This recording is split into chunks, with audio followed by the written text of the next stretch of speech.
Red టీవీలో మీ వ్యాపార ప్రకటనల కోసం ఈ నంబర్ని సంప్రదించండి. Hi viewers, welcome to our channel. ఈసారి మరో గెస్ట్తో మన ముందుకు వచ్చేసాను. ఎవరు అనంటే ఆరుగురు పతివ్రతలతో తన సినీ జర్నీని స్టార్ట్ చేశారు. సో అప్పటి నుండి ఇప్పటి వరకు మొన్న వచ్చిన పిండం వరకు కూడా ఎన్నో విభిన్నమైన పాత్రలు ఎంచుకుంటూ విలక్షణమైనట్టుగా కూడా గుర్తింపు తెచ్చుకున్నారు. సో ఈ పాటికి అర్థమై ఉంటుంది ఆయన ఎవరో, రవివర్మ గారు. సో ఒకసారి ఆయన సినీ ప్రస్థానం గురించి ఆయన మాటలు మనం తెలుసుకునే ప్రయత్నం అయితే చేద్దాం. Hi sir. హాయ్. ఎలా ఉన్నారు sir? I'm good Aditya. So చాలా రోజులకు మరోసారి కలవడం చాలా హ్యాపీగా ఉంది sir. True, yeah, same here. Sir, ఆరుగురు పతివ్రతలు అంటే మీ కెరీర్ని మార్చింది మాత్రం ఈ సినిమా నేను చెప్పుకోవచ్చు. యాక్చువల్గా మీరు డైరెక్టర్గా కోర్స్ తీసుకొని డైరెక్టర్ అవుదామని ఆలోచనతో వచ్చాను. కాకపోతే ఈ సినిమాలో మీరు యాక్టర్గా మారిపోయారు. దానికి ఏమైనా స్పెసిఫిక్ రీజన్ ఉందా సార్, డైరెక్టర్ నుంచి యాక్టర్గా మారడానికి గల కారణం? రీజన్ అంటూ స్పెసిఫిక్ ఏమీ లేదు, but it is like Satyanand, Vizag Satyanand ఇన్స్టిట్యూట్లో acting and direction course, generally direction course చేస్తే దాంట్లో యాక్టింగ్ కూడా నేర్పుతారు. డైరెక్టర్ అన్నవాడికి అది కూడా తెలియాలి కాబట్టి. అవును. సో అవి రెండు నేర్చుకుని ఇక్కడ మన ఆర్జీవి దగ్గర జాయిన్ అవ్వాలన్నది, దట్ వాజ్ మై గోల్ అప్పట్లో. బికాజ్ అప్పట్లో నాకు తెలిసిన టెక్నీషియన్స్లో one of the top most technicians ఆయన. అవును. సో ఆయన దగ్గర వర్క్ చేద్దామని ట్రయల్స్ చేయడం జరుగుతున్నది.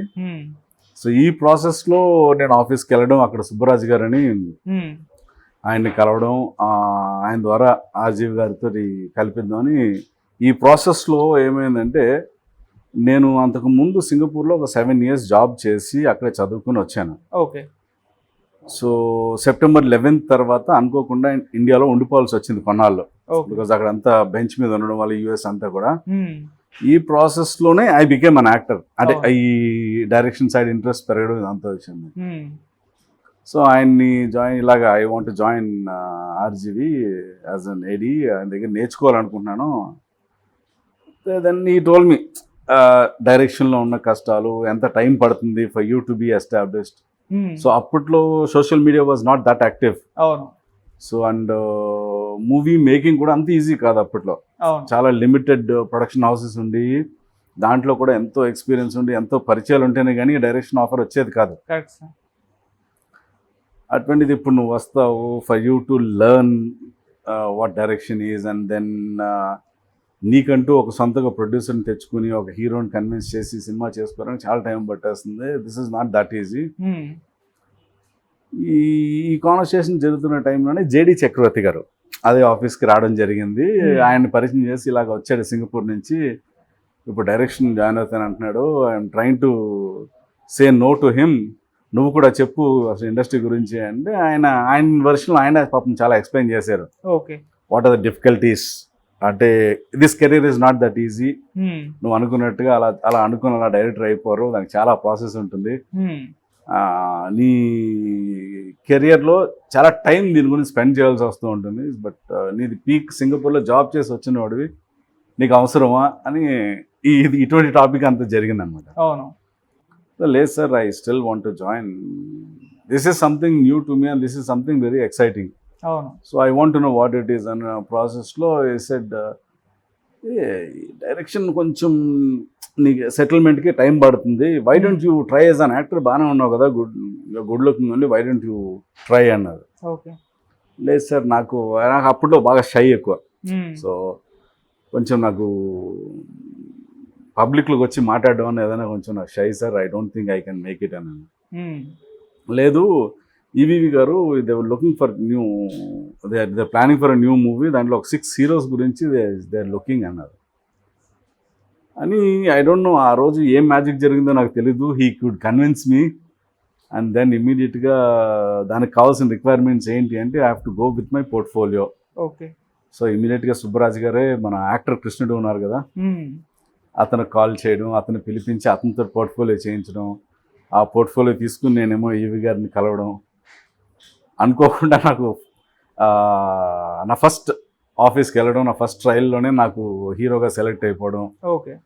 అండ్ దెన్ ఆ మూవీ లాంచ్ అవ్వడం, అది ఒక పెద్ద కాంట్రవర్సీ అవ్వడం. అవును. So that's how it all started. జనాల్లోకి వెళ్ళినప్పుడు ఈ సినిమా అంటే అప్పట్లో బాగా ప్రపంచం సృష్టించింది. మీరు వెళ్ళినప్పుడు జనాలు వాళ్ళు ఎలా రిసీవ్ చేసుకున్నారు sir? See initially first day release అయినప్పుడు మాత్రం మూవీ రిలీజ్ అయింది. I was there in Vizag అప్పుడు. ఓకే. మొత్తం మా ఫ్యామిలీ రిలేషన్ అందరికి కలిపి ఒక అరౌండ్ 50 to 60 మెంబర్స్ని అందరినీ తీసుకుని వెళ్ళి, అంటే మా ఫ్యామిలీస్లో ఎవరు కూడా సినిమా ఇండస్ట్రీలో ఎవరు లేరు. Okay. So I'm the first person రిలేషన్లో కానీ ఫ్రెండ్స్లో కానీ ఎవరు అసలు ఇండస్ట్రీకి సంబంధించిన ఎవరు లేరు. సో ఫస్ట్ టైం మా ఫ్యామిలీ నుంచి ఒకడు వచ్చాడు, సినిమా అంతా హీరోకి చేసాడు అనగానే రెచ్చిపోయి ఒక 50 మెంబర్స్ ఎంతమంది టికెట్ తీసుకుని ఇటు సంగం Sarath theatre in Vizag okay వెళ్ళిపోయాం.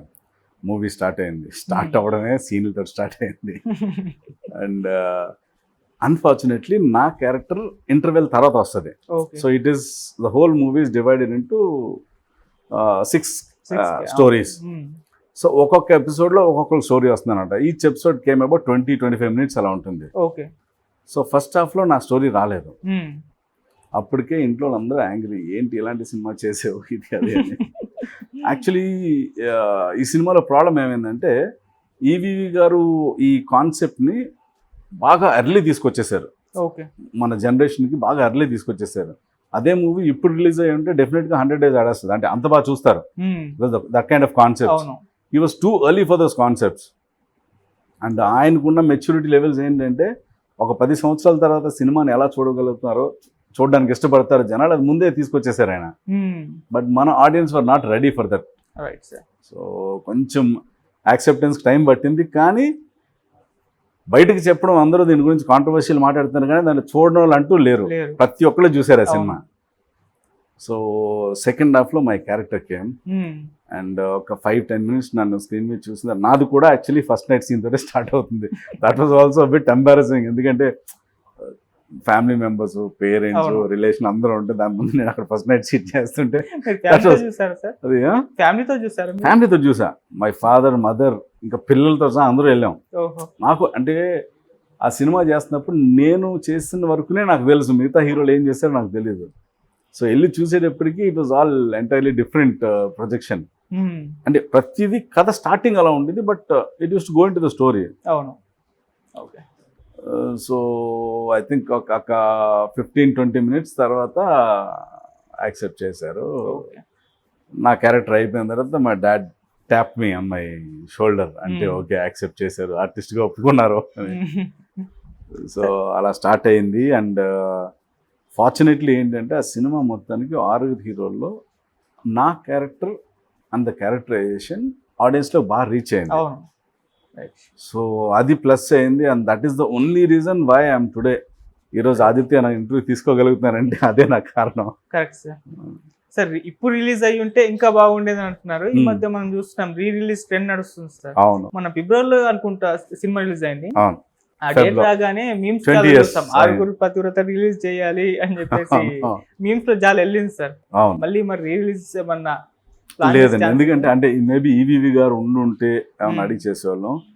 దీంట్లో సరదాగా నేను నరేష్ గారితో కూడా డిస్కస్ చేయడం జరిగింది, why don't we re release it అని. And he just gave a smile and left. No అది దోస్ ఆర్ ఎపిక్స్. సో అది ఎప్పుడు వచ్చింది దేనికన్నా ఒక అడ్వాన్స్ థాట్ తోటి డాడీ వచ్చారు కదా, సో దాన్ని అలా ఉంచేద్దాం, పర్లేదు. కానీ సినిమా ఇప్పటికి కూడా సార్ మీమ్ ట్రెండ్ గా అయితే మాత్రం అలానే ఉంది, మీమ్స్ లో ఉంది. నావి అంటే ఒక 3-4 ఆర్టిస్టులు అయితే మాత్రం కంటిన్యూస్ గా వస్తానే ఉంటుంది ఎక్కడ చోట. సో ఈ సినిమా తర్వాత మీకు అంత మంచి పేరు తెచ్చిన మరో సినిమా కాకుండా సీరియల్ మొగలి రేకులు. ఆ సిల్వా క్యారెక్టర్ తోటి దాదాపు ప్రతి ఇండ్లలో మీరు పరిచయం అయిపోయారు. సో ఆ సీరియల్ గురించి ఏం చెప్తారా సార్? ఎప్పుడు స్టార్ట్ అయింది, ఎప్పుడు ఎండ్ అయింది? ఆ గ్యాప్ బిట్వీన్ ఎంత ఉంది? ఎగ్జాక్ట్ డేట్స్ అయితే నాకు గుర్తులేదు, కానీ overall it went for about 5.5 to 6 years, I believe. 6 years. Okay. So నా కెరియర్ అంతా ఒక ఎత్తు అయితే మొగలి రేకులు ఒకటే ఒక ఎత్తు. అవును. సో సినిమాలు ఎన్ని చేసినా ఆడియన్స్కి అంత ఎక్కువ reach అవ్వలేకపోయాము. But after Mogali Rekulu yes, each and every household know me. అవును. సో వాళ్ళందరికీ ఇప్పుడు రవివర్మ కంటే సెల్వస్వామిగానే తెలుసు నేను ఇప్పటికి. సో అదే that is still fetching me good work. Okay. And నా కెరీర్లో నేను చేసిన ప్రాజెక్ట్స్ అన్నట్లో one of the best projects అది. అవును సార్. ఆ మొగలి రేకుల తర్వాత మిమ్మల్ని అందరూ కూడా సీరియల్ ఆర్టిస్ట్ గానే, అంటే ఇప్పటికి ఇన్ని సినిమాలు చేసినా కూడా సీరియల్ ఆర్టిస్ట్ అని ఒక ట్యాగ్ అయితే అలా ఉండిపోయింది. ట్యాగ్ నుంచి ఇప్పుడన్నా బయటకు వచ్చారా లేదా? It doesn't make a difference in if it is a serial artist or a movie artist. I'll tell you one example. Shah Rukh Khan, he started his career with serial. Prakash Raj, he started his career with this thing. ఇప్పుడు యష్ ఏదైతే ఇప్పుడు pan India super hit movies చేసాడో ఈ also started with serial. So it is just a medium. Only thing ఇది పెద్ద silver screen, ఇది ఒక బుల్లి తెర అంతే. But acting is all the same కదండి. అవును సార్, మేము ఒకటి ఉన్నాం ఈ సీరియల్ గురించి, అంటే చిరంజీవి గారి మదర్ కి కూడా ఈ సీరియల్ అంటే చాలా మొగల్ రేకులు అంటే చాలా ఇష్టం. అవును. ఇన్ఫాక్ట్ సైరా నరసింహారెడ్డిలో నేను ఆ రోల్ అంటే చిరంజీవి గారు బ్రదర్ రోల్ గా చేశాను. రోల్ చేయడానికి one of the biggest reason is also that. ఎందుకంటే చిరంజీవి గారు మామూలుగా అంటే అప్పుడు నేను సినిమాలు చేసి ఉన్నా, మేబీ చిరంజీవి గారు చూడొచ్చు చూడకపోవచ్చు, అన్ని సినిమాలు అయితే చూస్తారని గ్యారంటీ లేదు. బట్ మొగల్ రేకులు అయితే మాత్రం డెఫినెట్ గా ఆయనకు కూడా తెలుసు, వాళ్ళ ఇంట్లో వాళ్ళందరూ చూసేవారు కాబట్టి హీ రికగ్నైజ్డ్, ఓ తినా this fell is okay because అమ్మ వాళ్ళందరూ చూస్తూ ఉంటారు, అందరికి ఇష్టం ఇదంటే అని చెప్పి ఆయన ఫైనలైజ్ చేశారు. అంటే అది ఎగ్జాక్ట్ గా ఆయన అన్నారని నాకు వీళ్ళు చెప్పారు, బట్ ఆయన నాతో అయితే డైరెక్ట్ గా చెప్పలేదు. బట్ ఎస్ సీరియల్ గురించి అయితే డిస్కషన్ వచ్చింది షూటింగ్ లోనే. ఏమైనా చేస్తున్నామా ఇంకా టెలివిజన్ అంటే లేదు సార్ బయటకు వచ్చేస్తాను, I'm only doing movies now అని చెప్పాను. ఓకే సార్, మొగల్ రేకుల సీరియల్ అలా ఆపేసారు, మళ్ళీ ఏమన్నా రీస్టార్ట్ చేసే ఛాన్స్ ఉందంటే ఈ మధ్య సీరియల్స్ కూడా రీస్టార్ట్ చేస్తారు అంటే మొగల్ రేకులు ఓన్లీ మంజులా నాయుడు గారు బిందు నాయుడు గారు చేస్తేనే అది బాగుంటుంది. ఓకే, సో ఇప్పుడు వాళ్ళైతే రిటైర్మెంట్ తీసేసుకున్నారు ఇద్దరు. మొన్న రీసెంట్గా అనుకోకుండా ఒక చోటని కలిసినప్పుడు అడిగాను, ఇంకా లేదు సెల్వా అంత ఓపిక లేదు ఇప్పుడు. అండ్ ఆ రోజులు ఉన్న మీడియా వేరు, ఇప్పుడున్న ఛానల్స్ కూడా వేరు. So I don't think we can fit in to this competitive world. ఎందుకంటే మేము లీజర్గా మా థాట్ తోటి వెళ్తాము, ఇంకొకరు ప్రెషర్ మా మీద పడితే మేము చేయలేము అన్నారు. అవును సార్, మొగల్ రేకుల గురించి చిరంజీవి గారు కాకుండా రీసెంట్ గా పవన్ కళ్యాణ్ గారు కూడా, అంటే సాగర్ గారు జనసేన పార్టీలో చేరారు, అప్పుడు ఆయన మాట్లాడడం చూస్తున్నాము. సో ఎలా ఫీల్ అయ్యారు సార్? ఇట్ ఈస్ నాకు తెలిసి టెలివిజన్ ఇండస్ట్రీలో the last super duper hit was that. అంత రేటింగ్ ఉన్న సీరియల్ ఇంకేదీ లేదు. Every house hold is to watch that serial. So definite గా ఎక్కడో చోట వీళ్ళందరూ చూసే ఉండాలి. అట్లీస్ట్ వాళ్ళు డైరెక్ట్ గా చూడకపోయినా సరే they will be hearing about this serial and talk. So and politics అంటారా, ఎస్ బాగా నోన్ ఫేస్ కదా సాగర్. సో మీరు సార్ మరి జనసేన పార్టీలోకి చేరే ఛాన్స్ ఏమన్నా కనిపిస్తుంది? లేదండి, I'm completely out of politics because నాకు అది రాదు, తెలీదు. That is subject which I don't know because I ప్రెజెంటేనా లేకుంటే మళ్ళీ ఫ్యూచర్ లో కూడా అంతే. Because my kind of nature doesn't fit to that political career.